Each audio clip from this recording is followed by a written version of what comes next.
je voudrais vous donner lecture d'un document spécial que j'ai préparé pour répondre aux accusations de la junte néocolonialiste et terroriste française dirigée par le président Emmanuel Macron. Cette adresse s'intitule « Réponse à l'inquisition française du XXIe siècle ». La notion d'inquisition doit être rappelée à certains d'entre nous qui peuvent ne pas savoir ce qu'elle signifie. Au Moyen Âge, en France, il n'existait pas une justice véritable, c'est-à-dire une justice basée sur le principe du contradictoire.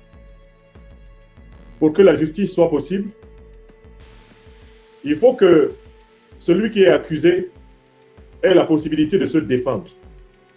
Et il faut que le juge soit placé au milieu, à équidistance entre l'accusation et la défense.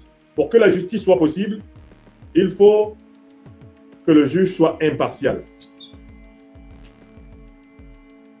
L'un des principes de justice veut qu'on ne peut pas être à la fois juge et partie. Parce que quand vous êtes juge et en même temps partie de l'affaire, tout naturellement, vous allez trancher l'affaire en votre faveur. On ne peut pas être placé sur une fenêtre et se voir passant dans la rue, disait Jean-Paul Sartre. Donc, au Moyen-Âge en France, il n'y avait pas de justice. La France était un royaume à la merci de ses princes, et ce qui faisait office de semblant de justice s'appelait notamment l'Inquisition. L'Inquisition, c'était une justice unidimensionnelle, unidirectionnelle, une justice au service des intérêts du pouvoir. De telle façon que ce soit d'ailleurs en France et dans d'autres pays européens, dès que vous étiez traduit devant l'Inquisition, vous étiez mort, vous étiez condamné à presque 1000%. L'Inquisition ne disculpait jamais. Une fois qu'un prévenu était amené devant un tribunal d'inquisition en France, et ça a été le cas dans plusieurs autres pays d'Europe, on savait que ce prévenu était perdu. Parce que l'Inquisition, c'était en réalité le couteau, c'était l'échafaud, c'était le bûcher, c'était l'outil par lequel les princes d'Europe réprimaient leurs opposants. C'était un pseudo-tribunal où on était condamné d'avance par le simple fait d'y être convoqué et d'y être traîné. C'était cela l'Inquisition. Or, en ce 21e siècle, en cette année 2026, autant on avait encore le Code noir qui était encore valable en France, autant vous devez savoir que l'Inquisition fonctionne encore en France. Emmanuel Macron a fabriqué une soi-disant loi sur l'ingérence qui lui permet de tenir au palais de l'Élysée un tribunal d'inquisition. Emmanuel Macron et ses ministres choisissent librement leurs victimes. Et ils les punissent à l'abri de toute justice impartiale, en utilisant la procédure administrative et en ne prenant pas le risque de la procédure judiciaire. Moi, Nyamsi Wa Cameroun Wa Africa, je fais partie des Africains que Macron a inscrits dans la liste de l'Inquisition. L'Inquisition française dont il est le grand maître, lui Macron, et dont ses ministres sont les assesseurs. Une fois que Macron a décidé que l'Inquisition doit te poursuivre, il ne pose même plus de problème à la justice, il ne te porte plainte devant aucun tribunal, il décide lui-même de décréter, de prendre des arrêts, des arrêtés pour t'arracher tes biens, de prendre des arrêtés pour t'éliminer, de prendre des arrêtés pour t'ostraciser, te traquer, te marginaliser, te clochardiser. Cela existe encore en France maintenant, en 2026. Et c'est cette procédure qu'Emmanuel Macron, l'autocrate, le chef de la junte néocolonialiste et terroriste française, a décidé d'utiliser contre moi, la procédure d'inquisition, la pseudo-justice. Je tenais d'abord à ce que tout le monde sache ce que c'est que l'inquisition. Et que tout le monde comprenne que l'inquisition n'est pas morte en France, comme le code noir n'était pas mort jusqu'en cette année 2026 en France.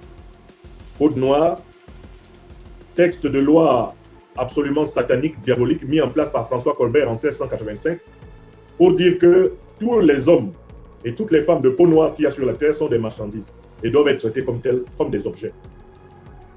C'est parce que le Code noir a survécu en France jusqu'en 2026 qu'on peut comprendre que l'Inquisition française continue. Car il y a bien un rapport entre le décret que les Africains ne sont pas des hommes, et Macron a eu plusieurs occasions de renouveler ce décret par des déclarations évidentes. Parlant des Africains, il a dit que l'ingratitude n'était pas une maladie transmissible à l'homme, et comme les Africains seraient ingrats pour avoir délogé les troupes criminelles françaises du Sahel, alors Macron les a présentés comme des sous-hommes. Donc, ce n'est pas étonnant qu'un pays où, en cette année 2026, il y avait encore une loi qui disait que les Noirs ne sont pas des hommes, mais qu'ils sont des marchandises. Ce n'est pas étonnant que dans ce pays, il y ait un mécanisme judiciaire qui dépend uniquement du palais de l'Élysée. Il y a une liste de personnalités faite par Macron, d'hommes et de femmes à abattre, parce que Macron ne peut pas convaincre les juges de les condamner, il ne peut pas persuader les juges de les condamner, et Macron a peur de les affronter au tribunal. Moi, Nyamsi, ou Cameroun ou Africa, je fais partie des Africains de France que Macron a peur d'affronter au tribunal. D'autant plus que l'une des rares fois où il s'est montré face à moi, où il s'est retrouvé face à moi, puisque c'est son ambassadeur en Colombie, Sylvain Ité, représentant direct du chef de l'État français, qui m'a traîné en justice. La seule fois où Macron s'est présenté à visage découvert à moi, dans un tribunal, je l'ai battu. Et vous n'oublierez jamais cette date, c'était le 18 juin 2026, au tribunal correctionnel de Paris. Puisqu'il est incapable de m'affronter par la voie judiciaire, d'autant plus que dans moins d'un an, il ne sera plus président de la République française, Macron a décidé d'utiliser la voie inquisitoire, la procédure administrative pour me régler mes comptes. Et pourquoi veut-il me régler mes comptes? Parce que je pense librement, parce que je parle librement, parce que j'écris librement, parce que je communique librement contre le néocolonialisme français, contre l'impérial terrorisme occidental et moyen-oriental, contre toutes les forces criminelles qui ensanglantent ma terre natale, l'Afrique. C'est pour cela que Macron m'a inscrit dans les listes de l'Inquisition et est déterminé à me régler mon compte.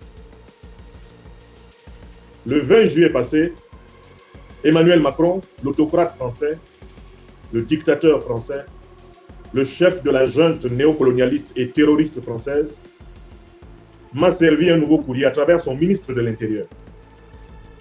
J'ai donné une première réaction à chaud sur ce courrier que j'ai remis aux intrépides avocats de l'Institut de l'Afrique des Libertés, collectif dirigé par Maître Ndjiputawo Woshawo Aboubekra, animé par Maître Corinne Jeanne Eléa Tangan, Maître Sylvain Senda, Maître Daniel Babin, Maître Geoffroy Balonga, Maître Mamadou Diakité, Maître Tabou Lambeko et beaucoup d'autres avocats qui sont déterminés à constituer les robes noires de la défense africaine en Europe. Je les salue. J'ai remis ce courrier donc à mes avocats, puisque nous avons un délai de 5 jours pour adresser des observations écrites ou orales à propos de la détermination de Macron de confisquer mes biens jusqu'à son départ de l'Élysée en 2027. Vous devez savoir que Macron a mis les mains sur tous mes comptes bancaires. Je n'ai pas accès à mes comptes bancaires. Mais comme c'est à partir de mes comptes bancaires que la vie de ma famille est organisée en France, je continue de déposer dans ces comptes bancaires les moyens permettant d'assurer la vie des miens en attendant de prendre d'autres dispositions. Il a mis la main sur mes biens. Ce n'est pas des biens que la France m'a donnés, des biens que j'ai obtenus par mon travail, par mon mérite. Il a mis la main sur ces biens de telle façon que je ne peux même pas les vendre. Je possède 2 biens immobiliers en France. Il les a gelés de telle façon que je ne peux même pas les vendre. Je ne peux pas les céder à quelqu'un. Et je ne peux pas non plus en jouir parce que l'un de ces biens est mis en location. Je ne peux même pas percevoir mes droits de location sur un bien que j'ai acheté. Donc, il a mis la main sur mes biens, me rendant impossible la vie en France, ce qui explique que je me sois maintenant pleinement réinstallé, vous l'avez bien vu en Afrique, et notamment dans la capitale de l'Afrique des Libertés, eh bien, le Mali, Bamako. Mais tout cela ne peut pas se faire comme ça d'un haut de la tête. Il y a tout un ensemble de procédures à mettre en place pour me mettre complètement à l'abri de ce criminel, de cet autocrate, de ce dictateur, par la grâce du Tout-Puissant et avec le soutien de nos amis à travers le monde. Nous sommes en train d'œuvrer en ce sens. Mais il faut que vous compreniez ce que Macron fait. Parce que je donne des conférences qui vous intéressent, parce que j'écris des livres qui vous intéressent, comme mon livre sur l'impérial terrorisme, qu'il a demandé à Jeff Bezos de ne plus partager sur Amazon. Jusqu'ici, Jeff Bezos ne lui a pas répondu positivement, mais Jeff Bezos a fermé mon compte personnel Amazon livre, parce qu'il m'était possible de vendre directement mes livres sur Amazon à travers mon compte personnel KDP. Macron a demandé à Jeff Bezos de fermer ce compte. Et ce compte a été fermé de telle façon que je ne peux plus actuellement vendre directement mes livres sur Amazon. Donc, mes gains, mes droits d'auteur sur mes livres, je ne peux pas les percevoir sur la plateforme Amazon. Ça, c'est Macron. Bref, un peu partout comme ça, il est allé. Vous aviez accepté de participer à une grande cagnotte sur le site GoFund. Elle était montée à plus de 10 000 €. Lorsque Macron a convaincu les propriétaires de GoFund de geler, eh bien, tout l'argent que vous aviez cotisé pour me soutenir, ça a été gelé. Macron a confisqué cela. Il fait tout cela pourquoi? Parce que les livres que j'écris, les conférences que je donne, parce que les enseignements citoyens, les engagements qui sont les miens, sont en train de mettre un terme à la domination criminelle, à l'escroquerie française en Afrique. Selon l'analyse de Macron, et vous avez entendu la lecture de son courrier il y a 2 jours, je suis une pièce maîtresse coupable de la perte d'influence de la France en Afrique.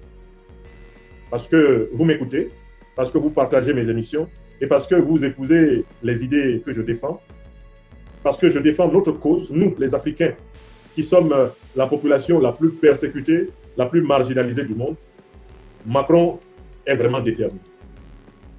Donc, j'ai transmis cette littérature à mes avocats parce que notre conviction est que même si les tribunaux de France et de Navarre sont encore dans la peur de Macron et auront du mal à le condamner pour le moment, un temps viendra où Emmanuel Macron redeviendra un citoyen comme Sarkozy et où ses chevilles prendront des bracelets électroniques à volonté et où les plaintes que nous portons aujourd'hui prospéreront. De toutes les façons, notre combat n'est pas seulement un combat pour aujourd'hui, c'est un combat pour hier et pour demain. Il faut que les Africains de France, grâce à notre exemple, n'aient pas peur. Il faut que les Africains d'Amérique, les Africains d'Asie, les Africains d'Europe, grâce à notre exemple, n'aient pas peur. Voilà pourquoi nous n'avons pas peur d'affronter Macron, d'affronter les tyrans occidentaux dans leurs propres tribunaux. Nous le faisons pour que nos enfants grandissent dans la confiance en notre capacité de résistance. Nous le faisons pour que notre continent natal soit libéré, car nous avons amplement ici en Afrique les conditions et les moyens pour mener une vie heureuse. Nous le faisons pour que nos ancêtres qui se sont battus et qui n'ont pas obtenu les mêmes succès que nous soient fiers de nous, là où ils sont. Nous le faisons pour que l'Afrique, immortelle, mérite véritablement de l'Éternel qui l'a choisi un jour comme étant le berceau de l'humanité. Nous le faisons avec joie. Malgré le tragique, malgré les épreuves, malgré les souffrances, les tragédies, les menaces, malgré les privations, nous le faisons avec joie parce que nous accomplissons simplement notre métier d'homme. Voilà pourquoi vous allez constamment observer que chaque fois que Macron m'attaque, je prends le temps de lui apporter une réponse systématique, rigoureuse, vigoureuse, déterminée. Chaque fois que les puissances impérialistes, néocolonialistes et terroristes de ce monde s'attaquent à nous, nous devons leur opposer une réponse déterminée, vigoureuse, rigoureuse. Nous devons mobiliser toutes les fibres de notre intelligence, toute notre capacité émotive. Nous devons mobiliser notre puissance symbolique, notre puissance spirituelle pour combattre. Car c'est un combat pour l'Afrique, un combat pour les Africaines et les Africains en tout pays, un combat pour l'égalité humaine, la fraternité humaine. Notre combat n'est pas un combat pour la domination de la race noire sur le monde. Car je ne suis pas raciste, je ne le deviendrai jamais. Notre combat est un combat pour la vérité, pour la justice, pour la solidarité véritable des hommes dans un monde multipolaire. Voilà d'où vient ma détermination. C'est ma confiance en la justice et en la justesse de notre lutte. Alors, aujourd'hui, je vous rassemble ici pour écouter ma réponse sous la forme d'objections aux arguments avancés par le ministère de l'Intérieur de la République française agissant sous les ordres d'Emmanuel Macron. Il s'agit là de l'argument de l'intellectuel, du philosophe, de l'écrivain, de l'homme. Ce n'est pas encore l'argument de mes avocats. Les docteurs en droit, Maître Ndjifutao Woshawa Aboubekr, Alexis Iou, Sylvain Senda et leurs compagnons, avocats chevronnés, sauront habiller tout ceci de la robe du droit et le servir au palais de l'Élysée, à la place Beauvau, au quai d'Orsay, etc. Moi, ici, ce que je vous expose, c'est ma réponse dialectique, philosophique, idéologique, spirituelle. C'est ma réponse personnelle à Macron. Car je pense que cette réponse peut vous inspirer. Elle peut inspirer celles et ceux d'entre nous qui connaissent les affres de la persécution, de la discrimination, du racisme, de la domination, de la méchanceté des pouvoirs.